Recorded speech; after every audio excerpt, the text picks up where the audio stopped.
Hello and welcome to this week's edition of Wiley's Weekly Wisdom. I'm Eric Wiley, your host. I'm one of the founders of PacRez Mortgage, and I would like to talk today about housing affordability. It's in the news a lot. We've had, obviously, it's getting on towards late October of 2023, and we've had a lot of information with respect to interest rates, with respect to housing inventory, with respect to inflation across the United States and how that's affecting the economy in different ways and surprising ways and twists and turns that are different in 2023 than basically any other time that is in my history in the industry, and dating that further back for other people that have been homeowners that are still homeowners today. No one has seen this exact type of marketplace.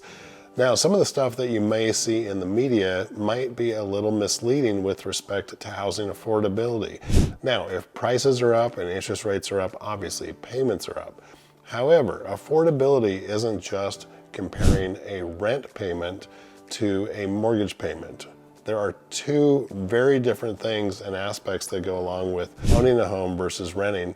And one of those are the monthly payment, of course. So that is what a lot of people are keen on in the media, in social media, and other places, but also the long-term effect of owning real estate versus not owning real estate. So what happens over time? Let's talk about 5 and 10 year periods. What happens over time in history in the United States?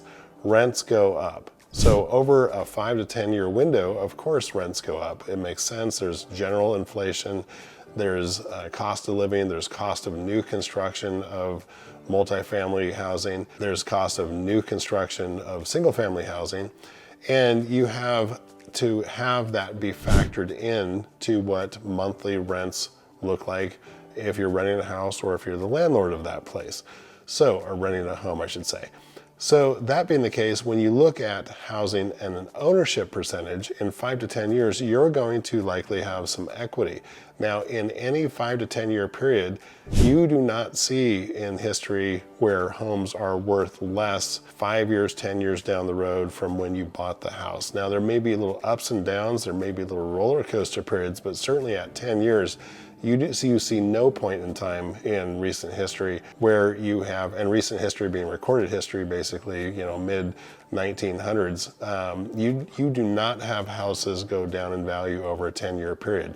Now you can again have spikes up and down, roller coaster kind of things. So if you're looking to hold real estate for 1 to 3 years, that might be a little different window than if you're looking at holding real estate for 5 to 10 years, or have it be your house and have it be your home and have it be where you store things, and you don't have to have a rental unit. You don't have to have a storage unit or these other things that can add costs or convenience factors, inconveniences versus convenience, having a garage attached versus having a storage unit in an apartment complex. I've had that before myself, or having a storage unit offsite somewhere else. Those are things that come into play, and those are lifestyle features. Those are other costs and other factors associated with owning or renting. So when you look at the media and when you look at what they're talking about housing, if something is costing more in both actual price up front and in the interest rate you may pay if you have financing on it, well, of course, that's going to affect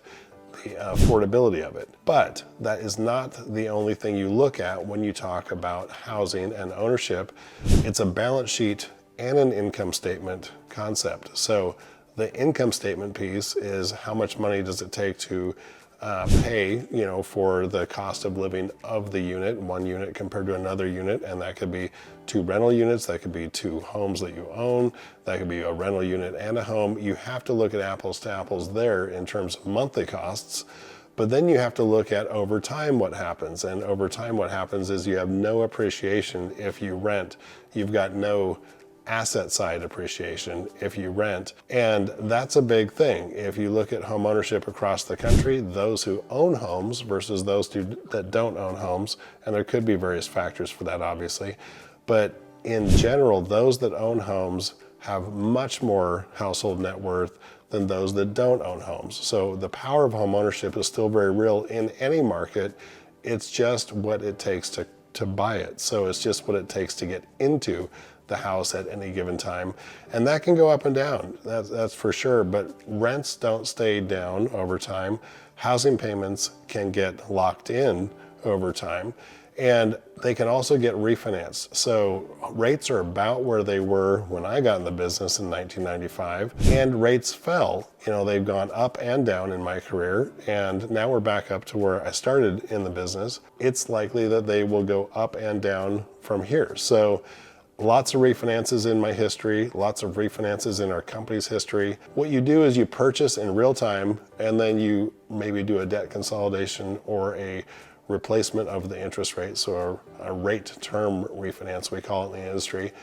And you can do that at any time that is beneficial down the road. So you're not married to the interest rate, you get married to the property for a while, and the interest rate may vary if you take one now and then you replace it with something down the road.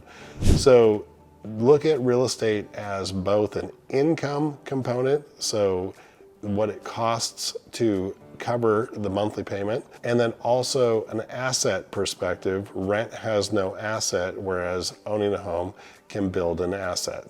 So think about that, and think about that when you review media that covers housing, because oftentimes they talk about little things zoomed in that are one point in time to another point in time fairly recently.